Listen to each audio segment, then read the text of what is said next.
Salut à tous et bienvenue sur la chaîne Le Coach. Dans cette vidéo, je vais faire l'analyse des problèmes tactiques que rencontre le Real Madrid et Carlo Ancelotti avec le cas Vinicius Junior. Vinicius Junior est sérieusement critiqué par la presse espagnole, mais aussi par toutes les autres presses de football partout en Europe, à cause d'un penalty complètement loupé d'après la presse et qui aurait conclu par la défaite du Real Madrid contre Valence de buts à 1. Cette défaite fait extrêmement mal au Real Madrid, car à présent il a 4 points de retard derrière le FC Barcelone en championnat et seulement à 8 journées de la fin. Pour ma part, le problème n'est pas le penalty raté par Vini, mais c'est tous les problèmes tactiques qu'il pose lors des phases de jeu, et c'est ce qu'on va voir maintenant. Si vous êtes ailier, vous allez voir dans cette vidéo ce qu'il ne faut pas faire et ce qu'il faut faire. C'est parti pour l'analyse. Lorsque le Real Madrid est en possession du jeu et qu'il développe le jeu sur l'aile droite, comme on peut le voir ici avec un triangle de 3 joueurs qui essayent de composer sur l'aile droite, Mbappé est positionné dans l'axe et de son côté, Vinicius Junior est posé sur l'aile gauche. Dans ce genre de situation, Mbappé va réaliser des appels dans les espaces libres, que ce soit sur l'aile droite ou dans l'axe entre les lignes. Diaz peut aussi monter sur l'aile droite pour aller prendre la zone dans l'espace libre. Et de son côté, Vinicius Junior devrait rentrer dans l'axe pour se positionner entre les défenseurs centraux et attirer avec lui l'arrière droit de Valence et permettre à Garcia de monter sur l'aile gauche. Mbappé se déplace pour rentrer là où on l'avait prédit dans l'axe et de son côté, que fait Vinicius? Il ne bouge pas, il garde sa position collée à la ligne de touche. Alors que l'espace libre dans l'axe est énorme, il pourrait aller en profiter et même réaliser des appels dans le dos de la défense pour la faire reculer ou pour être lancé par son coéquipier. Lucas Merguez, qui est en possession du ballon, va se retrouver rapidement enfermé et va perdre le ballon facilement. Derrière, Valence part en contre. La défense des joueurs du Real est totalement déséquilibrée. Avec 7 joueurs après la ligne médiane, Valence a un surnombre numérique sur la défense du Real Madrid. Mais le plus important dans tout ça, c'est l'arrière droit de Valence qui était au marquage individuel de Vinicius, qui commence à accélérer sur l'aile droite et monter en attaque, et de son côté Vinicius Junior ne le suit pas. L'attaquant de Valence est rentré dans l'axe pour attirer avec lui Garcia, ce qui crée un espace libre énorme sur l'aile droite dans lequel peut profiter et se positionner l'arrière droit qui était au marquage de Vinicius Junior.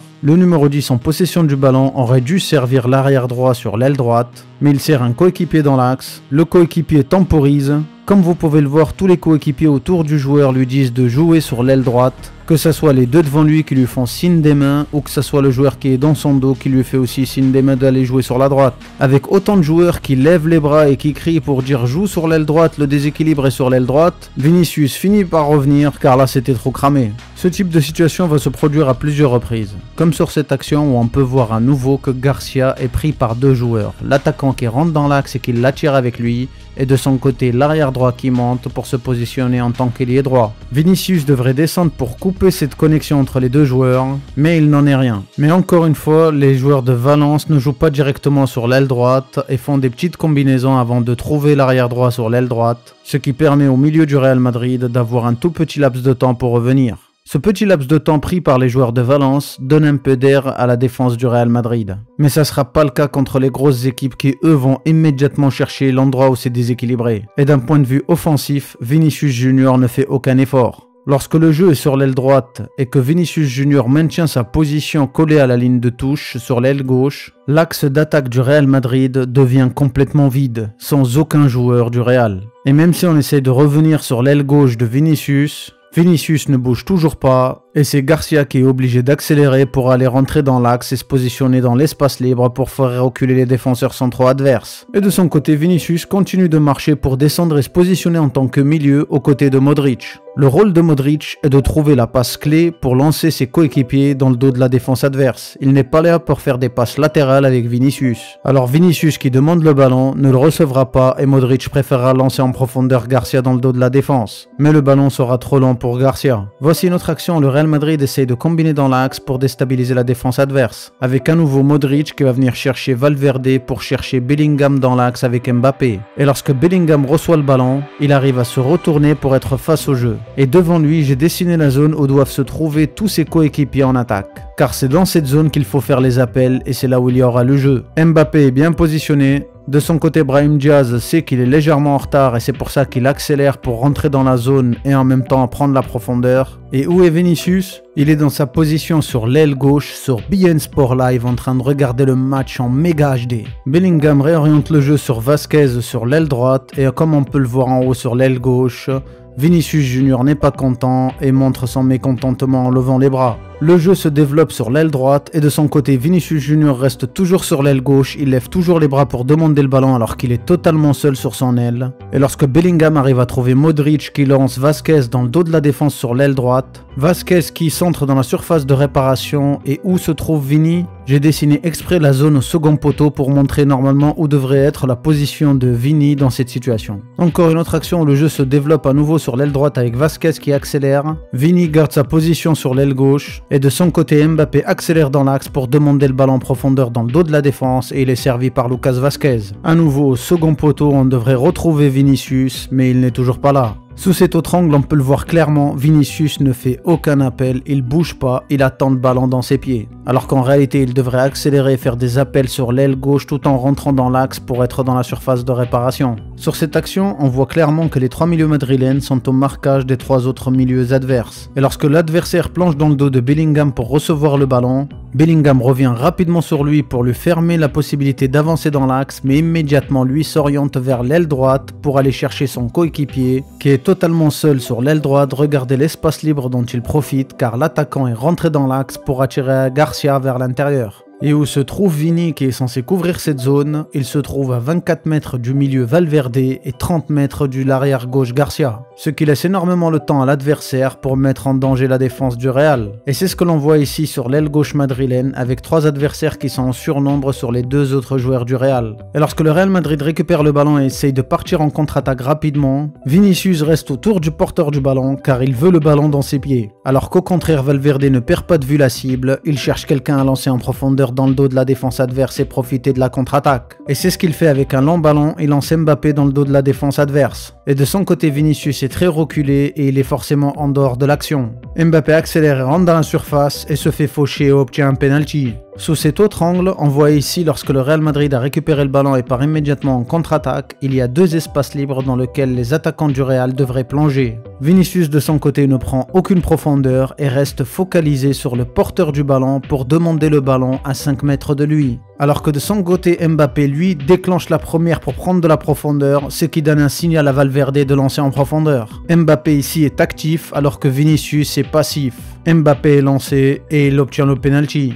Vinicius va tirer le penalty car d'après Carlo Ancelotti, il est en manque de confiance et il a besoin de marquer pour se sentir mieux. Et c'est là où moi, si j'étais à la place d'Ancelotti, je ne ferais jamais tirer un joueur qui est en manque de confiance. Surtout un penalty aussi important pour la course au titre. Le penalty est arrêté par le gardien de but, Vinicius s'en veut et derrière il veut rattraper le coup rapidement en essayant de marquer, mais il devient extrêmement personnel et se fait facilement enlever le ballon et immédiatement à la récupération l'adversaire part en contre-attaque sur l'aile gauche madrilène pour profiter de l'avantage numérique qu'ils ont sur ce côté. Garcia est attiré et il est sorti au milieu de terrain et de l'autre côté deux adversaires plongent dans le dos de Garcia. Valverde ne sait pas lequel suivre et de son côté Vinicius ne fait aucun effort défensif et regarde l'action. L'adversaire est lancé dans le dos de Valverde, Valverde revient rapidement sur lui, quelques combinaisons et le ballon sort en corner pour Valence. Et c'est sur ce corner que Valence va marquer le premier but avec Diakhaby qui reprend le centre de la tête et envoie le ballon au fond des filets. À nouveau le Real Madrid reprend le même jeu avec Vinicius qui s'enferme toujours le long de la ligne de touche sur l'aile gauche. De son côté Garcia est obligé de rentrer dans l'espace libre dans l'axe que laisse Vinicius. Mais Garcia n'est pas un bon élément lorsqu'il est positionné dans l'axe car il n'a pas les mêmes qualités que Vinicius et lorsque Valverde vient le chercher avec une passe,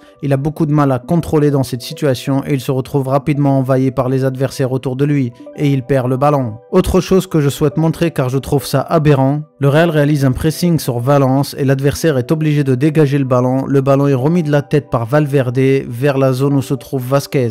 Le ballon va sortir en touche, mais Vasquez court vers le ballon pour essayer de le récupérer. Et comme il est droitier, il n'essaye pas avec son pied gauche d'empêcher le ballon de sortir. Alors qu'est-ce qu'il fait au lieu d'utiliser son pied gauche? Il fait ça. Professionnel depuis toujours, il n'a jamais essayé de développer son pied gauche pour réaliser le moindre contrôle. Derrière, l'adversaire en profite et part immédiatement en contre-attaque alors qu'ils étaient sous pression et ils venaient de perdre le ballon. Un joueur de Valence accélère le long de la ligne de touche pour profiter de l'espace libre laissé sur l'aile par Vasquez car il est en dehors du terrain et il est lancé par son coéquipier en profondeur. Il arrive dans la surface de réparation mais sa frappe est contrée, ce qui donne un nouveau corner pour une équipe qui est dangereuse sur les coups de pied arrêtés. Le corner est extrêmement dangereux, il passe à quelques centimètres du second poteau, le Real Madrid a échappé à la catastrophe. Tout ça pour vous dire qu'il ne faut jamais être suffisant sur le terrain. Et d'un côté Vinicius et de l'autre côté Vasquez, ça fait beaucoup pour le Real Madrid, qui est en course pour le titre de la Liga.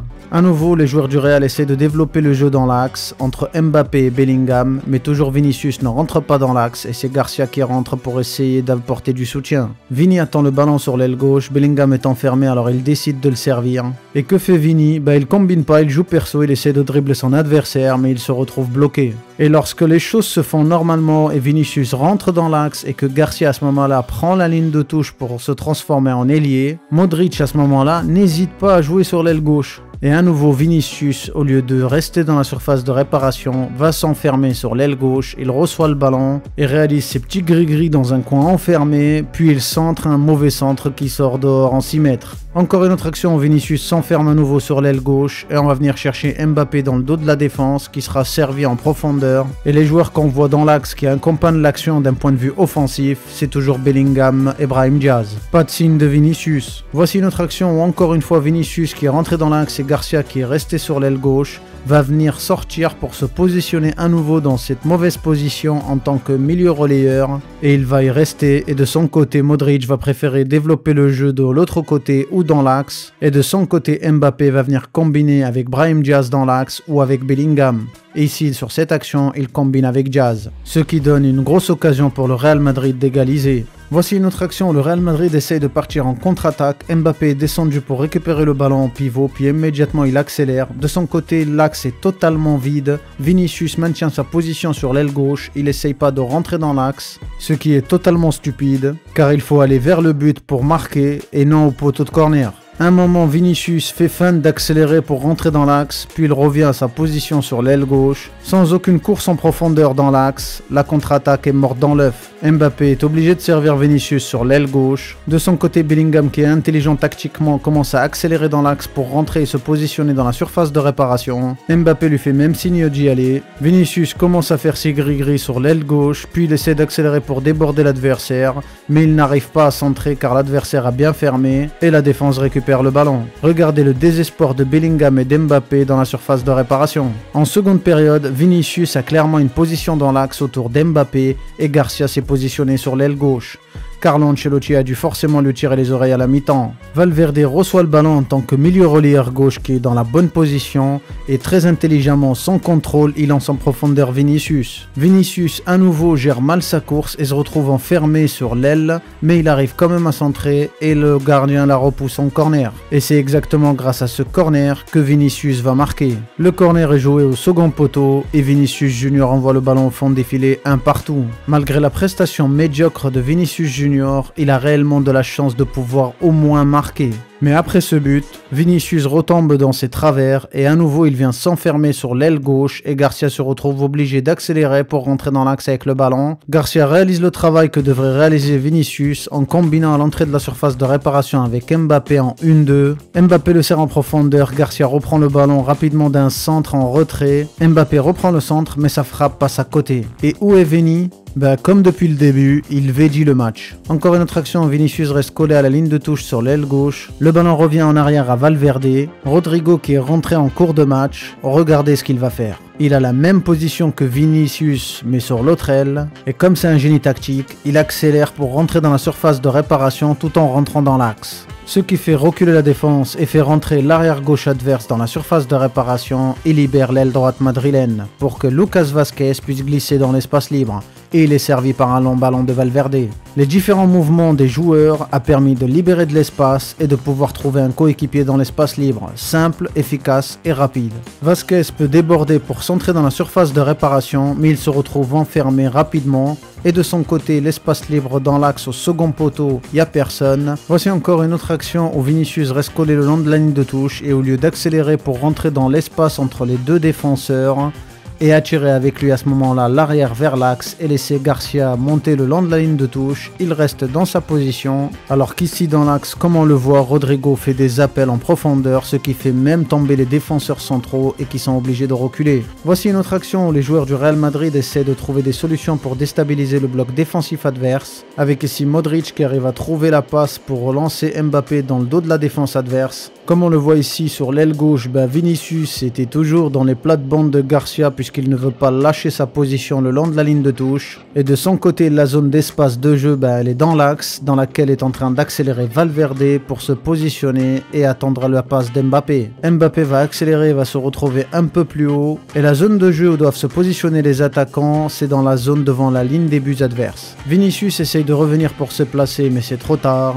Mbappé fait la passe dans la zone de jeu où se trouve Valverde et Valverde reprend le ballon, mais le gardien repousse le danger. Voici la dernière action que nous allons voir sous deux angles différents. Vinicius est dans l'axe, cette fois-ci il joue bien le coup en pivot pour venir récupérer la passe de Modric et servir Bellingham dans l'espace libre et accélérer pour prendre l'espace libre dans le dos de la défense. Mais Bellingham n'arrive pas à le trouver par la suite et le ballon revient à Modric au milieu de terrain. Vinicius ne revient pas rapidement, mais dès que Modric joue vers l'avant, alors Vinicius revient pour essayer de sortir de la position de hors-jeu. Puis à nouveau, lorsque son coéquipier reçoit le ballon sur l'aile gauche, Vinicius quitte la surface de réparation adverse pour venir se transformer en milieu relayeur et sortir et gêner les autres joueurs. Son positionnement est très mal joué, il essaye de graviter autour du porteur du ballon en espérant qu'il lui fasse la passe. Maintenant voyons voir la même action, mais cette fois-ci sur Rodrigo. Au départ de l'action, Rodrigo est sur l'aile droite, il vient chercher Modric, puis il monte petit à petit dans l'axe, puis il réalise une accélération pour faire reculer le bloc défensif adverse. Le jeu passe de l'autre côté à nouveau par Vinicius qui réalise un 1-2 avec Bellingham mais qui n'arrive pas à le trouver par la suite. À la perte de balle, Rodrigo se porte immédiatement disponible et vient se positionner sur l'aile gauche à la place de Vinicius qui n'est pas revenu immédiatement pour ne pas être dans une position de hors-jeu. Et à la différence de Vinicius, le jeu de Rodrigo est basé sur l'attaque, avec une combinaison 1-2 avec Bellingham, puis il prend l'espace libre et Bellingham va le servir immédiatement. Et direct, Rodrigo rentre dans la surface, crochette rapidement et frappe. Sa frappe est cadrée, mais elle est récupérée dans les mains du gardien. Voici actuellement la différence exacte entre les deux joueurs. Un qui fait ses gris-gris et qui va s'enfermer au poteau de corner, et un autre qui a un jeu beaucoup plus direct, qui va vers le but et qui essaie de rentrer dans la surface de réparation par l'axe. Et c'est ce que faisait exactement Vinicius Junior la saison dernière. Il avait un jeu beaucoup plus direct et il allait beaucoup plus vers la surface de réparation. Et c'est pour cette raison qu'il marquait beaucoup de buts la saison dernière et qu'il était à 2 doigts du ballon d'or. Alors que cette saison, il s'entête à s'enfermer sur l'aile.